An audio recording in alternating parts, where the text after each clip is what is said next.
আলাইকুম প্রিয় দেশবাসী, প্রথমে স্মরণ করে নিচ্ছি আমাদের জুলাই আগস্টের বীর সন্তানেরা যারা হত্যা শিকার হয়েছেন।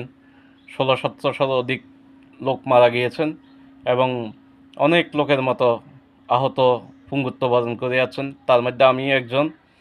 জুলাই আগস্টে চট্টগ্রাম নিউ মার্কেট আমি যে আন্দোলন সংগ্রাম করেছি, পুলিশের সাথে আমাদের যে সংঘর্ষ হয়েছে, আল্লাহর অশেষ মেহেরবানি এবং আমার ছেলে সন্তানের দোয়া, বাংলা মানে ময়মুরব্বির দোয়া, সেখান থেকে বেঁচে ফিরে এসেছি।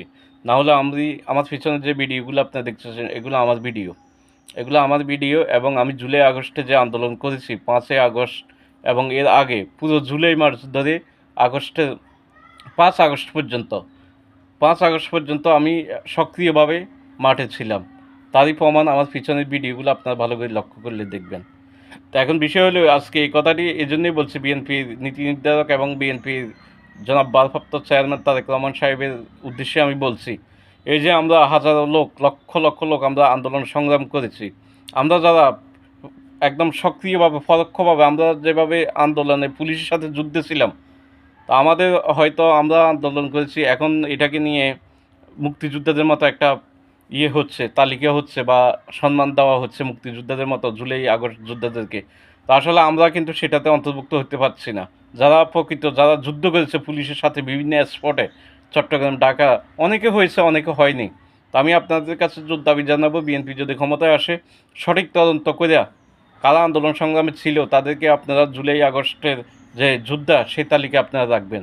আর যারা কিছু হুট করে হাসপাতালের সুবিধাকে বিভিন্ন বিভিন্ন মিথ্যা জুলাই যুদ্ধে যারা হয়েছে, বাংলাদেশের অর্থ লস করে, তাদেরকেও আপনারা এগুলো বিবেচনায় আনবেন। কী করা যায় সেটা আপনারা ভাববেন। তো এখন আমার সর্বশেষ কথা হলো এটাই, আমরা যারা যুদ্ধ করেছি পুলিশের সাথে বিগত 17 বছরের আন্দোলনের কথা নাই ধরলাম, এখন বিগত 17 বছর যে বিএনপি পরিবারের জন্য যে আন্দোলন সংগ্রাম আমরা করে গিয়েছি সেটা এখন নাই বললাম। সেটা আপনারা ইতিহাস পেশারকম আমার এলাকার প্রতিবেশী এবং আমার মোবাইল পিকচারগুলো দেখলাম না, বুঝবেন মোবাইলে ঢুকলে, এই ফেসবুক আইডিতে। এখন সর্বশেষ কথা হলো এটাই যে আপনারা যারা বিএনপির আমার মনে হয় শত শত এখনও যারা মূলত যুদ্ধে অংশগ্রহণ করেছে, মূলত পুলিশের সাথে যারা স্পটে যুদ্ধ করেছে, আহত হয়েছে, অনেকেই এখান থেকে ছিটকে পড়ে আছে। তারা কোনো অবস্থায় তারা সেখানে ঝুলে যুদ্ধ হতে পারেনি। আরেকটি কথা হলো, আপনার দল থেকে, বিএনপির দল থেকে এই যে যারা যুদ্ধ করেছে পরোক্ষভাবে, যারা আহত হয়েছেন, তারা হয়তো কিছু সম্মান পেয়েছেন, কিন্তু যারা লড়াই করে যুদ্ধ করেছেন, যারা এখনও যোদ্ধা হিসেবে এই স্বীকৃতি পায়নি, বিএনপির করণীয় কী? আর এখন আমরা দেখি আমাদের দেশ গ্রামে যেটা আমরা দেখতেছি, বিভিন্ন জায়গায় হয়তো এটা হচ্ছে যে জুলাই যারা যুদ্ধ করেছে পুলিশের সাথে, তাদের কোনো মূল্যায়ন করা হয় না, তাদেরকে কোনো সম্মান করা হয় না। কারণ আর কয়েক বছর পর আমার মনে হয় জুলাই যুদ্ধের স্মৃতি নামটা এটাও মুছে ফেলবে।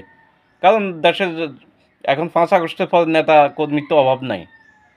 যারা জীবনে মোবাইলে একটি স্ট্যাটাস দেয় না, সেও এখন বড় নেতা, তার ঠেলায়ও কিন্তু কি একটা প্রোগ্রামে যায় দাঁড়ানো যায় না। তো যারা বিএনপির মনোনীত হয়েছেন, বিএনপির নেতৃবৃন্দ আছেন, আপনারা এই বিষয়গুলো আপনারা পরোক্ষভাবে দেখবেন, কারা কোন এলাকায় অংশগ্রহণ করেছে, আপনার সঠিক তথ্য নিয়ে তাদেরকে মূল্যায়ন করবেন। এছাড়া না হলে জাতি শ্রেষ্ঠ গাদ্দার হিসেবে আমি মনে করবো এটাই। কারণ রাজনীতি করে তো আমরা যুদ্ধে অংশগ্রহণ করেছি, আমরা এই দেশকে স্বৈরাচার মুক্ত করেছি জুলাই 5 আগস্টে।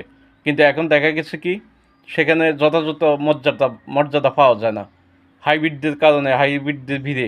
আমি বিএনপির নীতি নির্ধারকদের প্রতি অনুরোধ জানাবো, যারা আমরা যারা আমরা সঠিক তথ্য দিয়ে যারা জুলাই যুদ্ধে অংশগ্রহণ করেছি, আমরা জুলাই যুদ্ধ হতে পারিনি বিভিন্ন বা জানি না বা শুনিনি, আমরা এগুলো জানতে পারিনি যে জুলাই যুদ্ধ হবে।